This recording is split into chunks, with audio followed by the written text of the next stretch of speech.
Sir हमें कोई शौक नहीं है, ये पोस्टर लेके खड़े हम लोग भी पढ़ रहे हैं, अभी मेंस की प्रिपरेशन कर रहे थे। इसके बाद अभी देखा तो पेपर लीक हो गया। एडमिट कार्ड 13 तारीख को जारी होना था, एडमिट कार्ड एक दिन पहले उसका लिंक लीक हो जाता है, फिर हटा लिया जाता है और जो अति गोपनीय विभाग के लोग हैं, अधिकारी हैं, वो पकड़े जाते हैं भी पटवारी के पेपर लीक हो गया है। तो हम चाहते हैं कि हमारी जो पेपर है, हमारी जो एग्जाम है बहुत फेयर तरीके से हो। आप यहाँ खर्चा करके पैसा पढ़ाई कीजिए, पिछले 7 बार सुनो, अरे 7 बार आप सोचिए, जो लड़का फर्स्ट बार पास किया, सुनिए एक मिनट, कितनी मजेदार चीज है उत्तराखंड में, सब लड़का पास किया, ठीक है, फर्स्ट बार दिया 3500 रिजल्ट आया, फर्स्ट टाइम में 3233 के आसपास और 397 और रिजल्ट आया फर्स्ट टाइम, ठीक है। इसका मतलब 7 टाइम्स रिजल्ट दिया उत्तराखंड। मुझे कोई ये बता दे कि आखिर 7 टाइम रिजल्ट का मतलब क्या होता है, ये बताए मुझे। हम लोग पागल हैं तो फर्स्ट टाइम पास कर गए, है ना, पागले हुए ना, फर्स्ट टाइम क्यों पास किए भाई। कभी जाओ कोर्ट का दरवाजा नॉक करो, हम भी मेंस देंगे, ये क्या तरीका है। जिस तरह झारखंड लोक सेवा आयोग किया था 6ठी जेपीएससी में, पता क्या किया था, 34,000 कॉपी राजदप्पा किनारे पड़ा हुआ था। उसी तरह नई कॉपी जो उसके बाद फर्स्ट के बाद पास किया है, उसका पर गंगा सागर में मिले सीधा, चेक करने का मतलब ही नहीं है। जब 32,000 का क्यों नहीं 32,000 का मेंस आप लेने पड़े, ये बताइए मुझे। 20 अगस्त को पेपर क्यों नहीं लिए आप, ये बताइए। मेरे हाथ में जो है, ये मेरा उत्तराखंड लोक सेवा आयोग का मेंस की जो परीक्षा है उसका सिलेबस है, और इसमें जो ये संजीव चतुर्वेदी है, ये बंदा अति गोपनीय विभाग में सेक्शन ऑफिसर की पोस्ट पे है, जो एक पीसीएस अधिकारी होता है। और इस बंदे ने क्या किया, पटवारी का जो पेपर है जो अभी संडे में हुआ है, उसको बेचने का काम किया है। आप ही बताइएगा, जिसने हमारा सिलेबस बनाया है, जिसके हमारे सिलेबस पर साइन है, उस बंदे पर हम विश्वास कैसे कर ले। हमारा पीसीएस का मेंस जो परीक्षा का जो पेपर है वो 6 महीने पहले बन के तैयार हो गया था, और आयोग चाहता है 7 दिन बाद हम उस परीक्षा को दे। जब तक इसकी पूरी जांच नहीं हो जाती, ये बंदा सलाखों के पीछे नहीं हो जाता, और 35 साल से ये आयोग में है, एक बिंदु पर विस्तार से जांच नहीं हो जाती, तब तक हम ये परीक्षा नहीं देंगे। आयोगों का ये हाल हो गया है सभी का, कभी चिन्मन से ये झाके, कभी चिन्मन से वो झाके, और आग लगा दो इस चिन्मन में, ना ये झाके ना वो झाके। ये छात्रों के जो दिन रात -4 डिग्री सेल्सियस में छात्र पढ़ते हैं रात के समय में, ये उनके बलिदानों का इस तरीके से आहुति देते हैं, कुछ चंद लाखों रुपए में बिक जाते हैं। क्या भविष्य होगा। हम आज यहाँ 100 की संख्या में छात्र यहाँ इकट्ठे हुए हैं, और हम देहरादून पेपर देने जाएंगे। एक छात्र का एक मेंस का पेपर देना 1 लाख रुपए पड़ता है। इनको नहीं मालूम कि उत्तराखंड की माताएं कैसे पैसे कमाती है। वो घास की गठरियां उठा करके 1-1 रुपया जोड़ करके अपने बच्चों को ये मानती है कि मुखर्जी नगर जाएगा मेरा लाल, और वहां से पीछे से, क्योंकि ये 8 महीने पहले पेपर बन चुका है, तो ये मतलब जाहिर सी बात है सर, ये भी बिक चुका है। नमस्ते दोस्तों, मैं हूं शिवम दिवाकर, और मुखर्जी नगर के मैंने आपके लिए सबसे ज़्यादा वीडियोस बनाए हैं। लाखों लोग देश भर से प्यार देते हैं। आज हम वर्धमान मॉल में हैं, यहाँ के भी हमने बहुत सारे वीडियो बना करके आपको दिखाए हैं। यहाँ पे डॉक्टर विकास दिव्यकीर्ति सर की ऑफलाइन क्लास चलती हैं, और बहुत सारी लाइब्रेरियाँ हैं। अभी आप देखेंगे यहाँ पे बहुत सारे स्टूडेंट इकट्ठा हुए हैं। अभी दृष्टि की भी छुट्टी भी हुई है। डॉक्टर विकास दिव्यकीर्ति सर की यहाँ पे ऑफलाइन क्लास चलती है, और यहाँ पे कुछ छात्रों के हाथ में इस तरीके के पोस्टर हैं। यहाँ पे लिखा है, बिक चुके हो जब पेपर क्या करेंगे परीक्षा देकर, सभी आगामी परीक्षा रद्द करो। आखिर ये क्या चाहते हैं, और आखिर यहाँ पे इतनी संख्या में क्यों इकट्ठे हुए हैं। ये मुखर्जी नगर है, किताबी रंग बिरंगी दुनिया कहा जाता है, और यहाँ पे लगभग हर राज्य के स्टूडेंट रहते हैं। सबसे पहले मैं आपसे जानना चाहूँगा मैम, आखिर आप लोग इतनी संख्या में क्यों इकट्ठे हुए हैं ये पोस्टर लेके अपने अपने हाथों में। क्या अब आप लोगों को पढ़ाई की जगह ये पोस्टर लेके ही गलियों में या रोड पे सड़क पे खड़ा होना पड़ेगा? सर हमें कोई शौक नहीं है, ये पोस्टर लेके खड़े हम लोग भी पढ़ रहे हैं, अभी मेंस की प्रिपरेशन कर रहे थे। इसके बाद अभी देखा तो पेपर लीक हो गया। एडमिट कार्ड 13 तारीख को जारी होना था, एडमिट कार्ड एक दिन पहले उसका लिंक लीक हो जाता है, फिर हटा लिया जाता है, और जो अति गोपनीय विभाग के लोग हैं, अधिकारी हैं, वो पकड़े जाते हैं भी पटवारी के पेपर लीक हो गया है। तो हम चाहते हैं कि हमारी जो पेपर है, हमारी जो एग्ज़ाम है बहुत फेयर तरीके से हो, सारी जाँच हो, इसके बाद हमारा एग्ज़ाम हो। जी, आपका नाम क्या है? आप भी इस प्रोटेस्ट में शामिल हैं, और आपके हाथ में क्या है? मेरा नाम यथार्थ बिष्ट है, और मेरे हाथ में ये है जो आज के टाइम में संस्थाएं बनी हुई है, चाहे वो उत्तराखंड लोक सेवा आयोग हो, उत्तर प्रदेश लोक सेवा आयोग हो, राजस्थान हो या बिहार हो, सभी की ये हालत हो गई है। वो लेके कांस्टेबल से और वहाँ के जो प्रशासनिक अधिकारी है वहाँ तक की परीक्षाएं कराते हैं, मगर उनके बस की एक भी परीक्षाएं फेयर तरीके से कराना नहीं है। मेरे हाथ में जो है, ये मेरा उत्तराखंड लोक सेवा आयोग का मेंस की जो परीक्षा है उसका सिलेबस है, और इसमें जो ये संजीव चतुर्वेदी है, ये बंदा अति गोपनीय विभाग में सेक्शन ऑफिसर की पोस्ट पे है, जो एक पीसीएस अधिकारी होता है। और इस बंदे ने क्या किया, पटवारी का जो पेपर है जो अभी संडे में हुआ है, उसको बेचने का काम किया है। आप ही बताइएगा, जिसने हमारा सिलेबस बनाया है, जिसके हमारे सिलेबस पर साइन है, उस बंदे पर हम विश्वास कैसे कर ले? हमारा पीसीएस का मेन जो परीक्षा का जो पेपर है वो 6 महीने पहले बन के तैयार हो गया था और आयोग चाहता है 7 दिन बाद हम उस परीक्षा को दे। जब तक इसकी पूरी जांच नहीं हो जाती, ये बंदा सलाखों के पीछे नहीं हो जाता और 35 साल से ये आयोग में है, एक बिंदु पर विस्तार से जांच नहीं हो जाती, तब तक हम ये परीक्षा नहीं देंगे। आयोगों का ये हाल हो गया है सभी का, कभी चिन्मन से ये झाके, कभी चिन्मन से वो झाके और आग लगा दो इस चिन्मन में, ना ये झाके ना वो झाके। ये छात्रों के जो दिन रात -4 डिग्री सेल्सियस में छात्र पढ़ते हैं रात के समय में, ये उनके बलिदानों का इस तरीके से आहुति देते हैं, कुछ चंद लाखों रुपए में बिक जाते हैं। क्या भविष्य होगा? हम आज यहाँ 100 की संख्या में छात्र यहाँ इकट्ठे हुए हैं और हम देहरादून पेपर देने जाएंगे। एक छात्र का एक मेंस का पेपर देना 1 लाख रुपए पड़ता है। इनको नहीं मालूम कि उत्तराखंड की माताएं कैसे पैसे कमाती है। वो घास की गठरियां उठा करके 1-1 रुपया जोड़ करके अपने बच्चों को ये मानती है कि मुखर्जी नगर जाएगा मेरा लाल और वहां से पीछे बन के आएगा, मगर उसको नहीं पता कि इस सिस्टम में संजीव चतुर्वेदी जैसे कंकाल लोग बैठे हैं और जब तक इन कंकालों का मस्तक नहीं तोड़ दिया जाता, हम पीसीएस मेंस परीक्षा देने के लिए बिल्कुल तैयार नहीं है। यह सब लोगों की मांग है।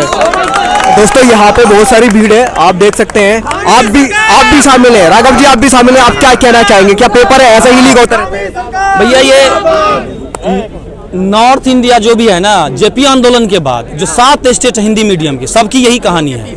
चाहे वो बिहार हो, चाहे एमपी हो, चाहे राजस्थान हो, चाहे छत्तीसगढ़ हो, चाहे हरियाणा हो, चाहे झारखंड हो, जो भी स्टेट है सबकी यही कहानी है। ठीक है, एक बात बताइए, टोटल जब मान लीजिए एग्जामिनेशन हॉल में ना आप मुझे जूता पहन के जाने देते हैं, पूरा सब कुछ चेक करवा लेते हैं, फिर आखिर पेपर बाहर कैसे आता है? जैसे आप देखेंगे बिहार का भी आउट हुआ है पेपर, ठीक है, बेच दिया गया। बिहार का तो शायद परंपरा बन गया है। नहीं, सब स्टेट की परंपरा है। हरियाणा में पूरा बिक ही रहा है, झारखंड बिक ही रहा है, उत्तराखंड बिक ही रहा है, हरियाणा बिहार बिक ही रहा है। कौन बिका? यूपीएससी करप्ट है ही।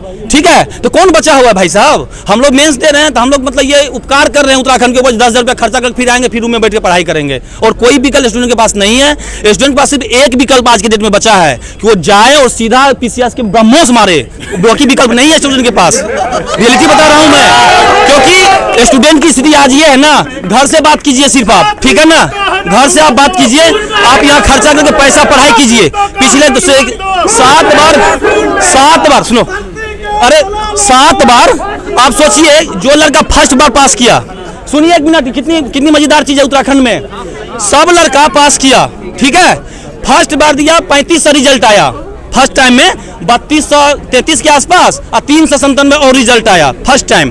ठीक है, इसका मतलब 7 टाइम्स रिजल्ट दिया उत्तराखंड। मुझे कोई ये बता दे कि आखिर 7 टाइम रिजल्ट का मतलब क्या होता है, ये बताए मुझे। ठीक है, दूसरी बात, अगर आप रिजल्ट इतना पब्लिश कर रहे हैं, ठीक है, तो आप इसका मतलब टाइम टेकिंग काम कर रहे हैं। हम लोग पागल हैं तो फर्स्ट टाइम पास कर गए, है ना, पागले हुए ना, फर्स्ट टाइम क्यों पास किए भाई? कभी जाओ कोर्ट का दरवाजा नॉक करो, हम भी मेंस देंगे। ये क्या तरीका है? जिस तरह झारखंड लोक सेवा आयोग किया था 6ठी जेपीएससी में, पता क्या किया था? 34,000 कॉपी राजदप्पा किनारे पड़ा हुआ था। उसी तरह नई कॉपी जो उसके बाद फर्स्ट के बाद पास किया है, उसका कोई गंगा सागर में मिले सीधा, चेक करने का मतलब ही नहीं है। जब 32,000 का क्यों नहीं 32,000 का मेंस आप ले रहे हैं, पहले ये बताइए मुझे। 20 अगस्त को पेपर क्यों नहीं लिए आप, ये बताइए। उसके बाद कहते हैं कि स्टूडेंट करप्ट है। अगर स्टूडेंट अगर करप्ट होता तो ये बताइए, रूम में बैठ के पढ़ाई करते हैं, ठीक है, आप कमीशन में जाते हैं, कमीशन से पेपर बेच लेते हैं। कोई ऐसा कमीशन मुझे बता दो जो पेपर नहीं बेचता हो, ठीक है। और आप देखिए, एक आपको बढ़िया एकदम यूनिक चीज बताता हूं, ठीक है ना, टोटल इथिक्स हम ही लोगों के लिए है, ठीक है। जो सिस्टम में बैठे हुए ना, उनके लिए कोई इथिक्स नहीं है, क्योंकि वो सिस्टम में जाके सब बेच देते हैं। इथिक्स उस समय इथिक्स पेपर नहीं था, हम लोग इथिक्स पढ़ाया जाता है, ठीक है। एक बार एक कहानी सुनाता हूँ बहुत बढ़िया। 2 पड़ोसी बैठे हुए थे, 2 पड़ोसी, एक पड़ोसी की बीवी मर गई, तो उसने दारू पी के अपना ढोल बजा रहा था, पूरा अपना खूब बजा रहा था ढोल। तो दूसरा आया, बोलता है, उसको मारने लगा कि साला मेरी बीवी मरी है, तुम मुझे मार रहे हो। तो रोता रहा, बेवरा था, बेरा पी के रो रहा था। फिर वो जब शांत हुआ तो फिर जवाब उसको देता है, उसको खूब पहले मारता है और बोलता तुम मुझे ये बताओ, ठीक है, जब मेरी बेटी और बीवी का रेप करके फेंक दिया गया था, उस समय तुम्हारा एथिक्स कहाँ था? उस समय तुम्हारा एथिक्स कहाँ था? उस समय तुम्हारा एथिक्स कहाँ चला गया था? जब मेरे बच्चे को समेट के उसको नाला में फेंका था मैं, उस समय तुम्हारा एथिक्स। सब एथिक्स हम लोगों के लिए, जो सिस्टम में करप्ट नेता और ये ब्यूरोक्रेट्स, उसके लिए कोई एथिक्स नहीं है, एथिक्स बेच दिए सब। या तो आप जेन्युइन वैकेंसी लीजिए, बहाली की, या कमीशन को बंद कर दीजिए। हाँ भाई, हम लोग कुछ और कर लेंगे, जरूरत क्या है, कुछ भी कर लेंगे। तो आपको मैं यहाँ पर रोकूंगा। आपका नाम क्या है भैया? आपका नाम क्या है? आदित्य पाटिल। आप क्या चाहते हैं? आप भी यही चाहते हैं कि पहले जांच हो? देखिए, सबसे बड़ी बात है, कोई भी अथॉरिटी होती है तो एक गोपनीयता सबसे मूल विषय होता है, एक अथॉरिटी को हायर अथॉरिटी घोषित करने के लिए। उत्तराखंड कमीशन से बड़ा कोई कमीशन तो उत्तराखंड में है नहीं। ऐसे में क्या होता है कि वहाँ गोपनीय विभाग का एक जिम्मेदार अफसर, सेक्शन ऑफिसर, जब ऐसी चीज़ों में लिप्त पाया जाएगा, जिन्होंने खुद अपने से लिख, जो कि अभी जांच का चल रहा है और बात सामने भी आ गई है, ऐसे में आने वाला जो भी एग्ज़ाम है, क्या आपको लग रहा है कि वो कंप्रोमाइज़ नहीं हुआ होगा? और इससे पहले की भी चीज़ें निकल के आ रही हैं कि अन्य पिछले एग्ज़ाम में भी उनका उसमें संलिप्तीकरण रहा है।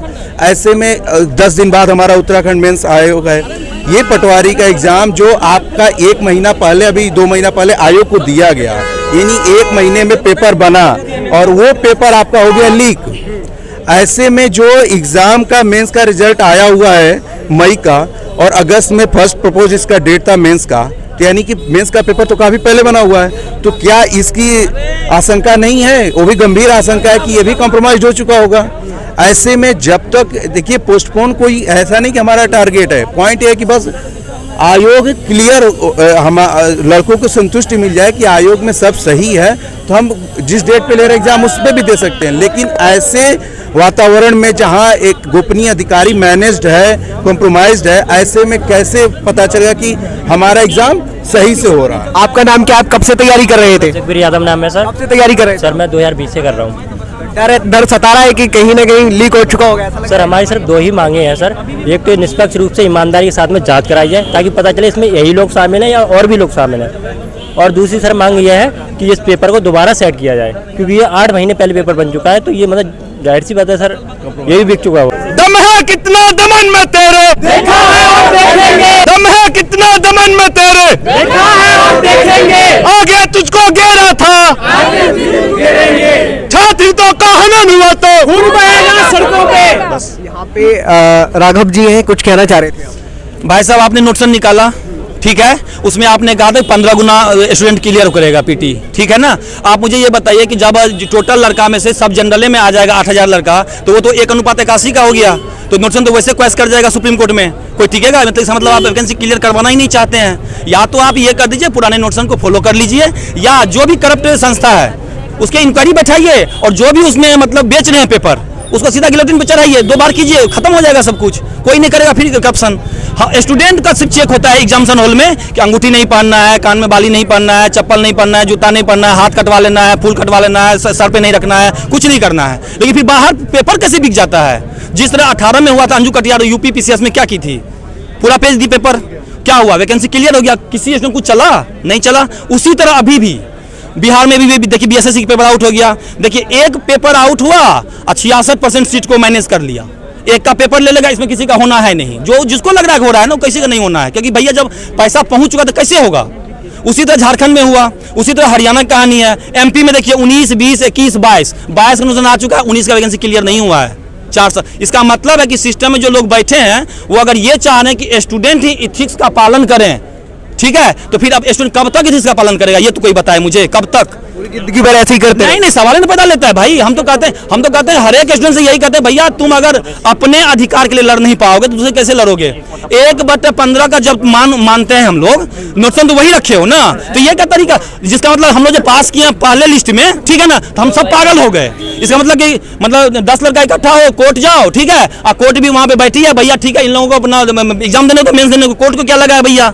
कभी भी एग्जाम किसी से दिलवा लो। तो ये नहीं तो 81 का कैसे कंसेप्ट आ गया?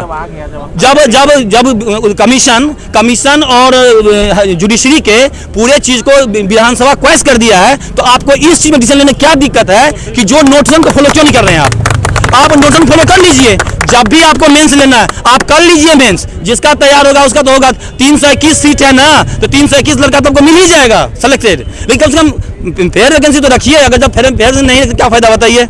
हर जगह हम ही लोग पिसा है। अगर आपको ये लग रहा है, अगर आपको कमीशन नहीं संभाल रहा है तो हम ही लोगों को दीजिए, हम ही लोग कमीशन संभाल लेंगे। फिर यही हुआ ना, या तो कमीशन संभालिए या गद्दी छोड़िए। फिर ये तो ये तो वही बात है ना जो चाइना जो पॉलिसी अपना रही थी कि हम अपने लोगों को भर्ती कर लेंगे। जैसे अभी स्टेटमेंट दिया गया है कि यूपी, अब देखिए कितना क्वेश्चन स्टेटमेंट है कि यूपी वाले अधिकारी हैं और यूपी के लोगों को अपने भाई भर्ती कर रहे हैं। ये इसका मतलब आप उत्तराखंड में ये काम कर रहे हैं, तो यही काम आप हर स्टेट में करते होंगे, यही वन इसका मतलब। तो इसका मतलब यूपीएससी में यही होता होगा, है? इसका मतलब हर जगह अगर ये है, या तो आप फेयर सिलेक्शन लीजिए या स्टूडेंट एक बार अपने अधिकार के लिए लड़ ही ले। बेहतर तो यही है। आप कुछ कह रहे थे कि वो तो पेपर ही नहीं बना पाता। कह रही थी कि आयोग पेपर बनाने में तक अक्षम है। बिहार का पेपर आपने देखा ही 9 क्वेश्चन गलत किए थे, उसके बाद भी उसका कुछ भी सही नहीं दिया है। और वहाँ की परीक्षा नियंत्रक बोलते हैं हो जाती है, गलतियाँ हो जाती हैं। ऐसे नहीं चलता है ना, मतलब एक आयोग आप पेपर नहीं बना पा रहे हैं, तो इन आयोगों की थोड़ा क्या बोले अस्मिता पर ही संकट है। तो बस थैंक यू शिवम जी, आप आए यहाँ पर हम लोग की बात रखने के लिए। तो हमेशा ही छात्रों के साथ खड़ा रहता हूँ और हमेशा जब भी जरूरत पड़ेगी हम हमेशा खड़े भी रहेंगे।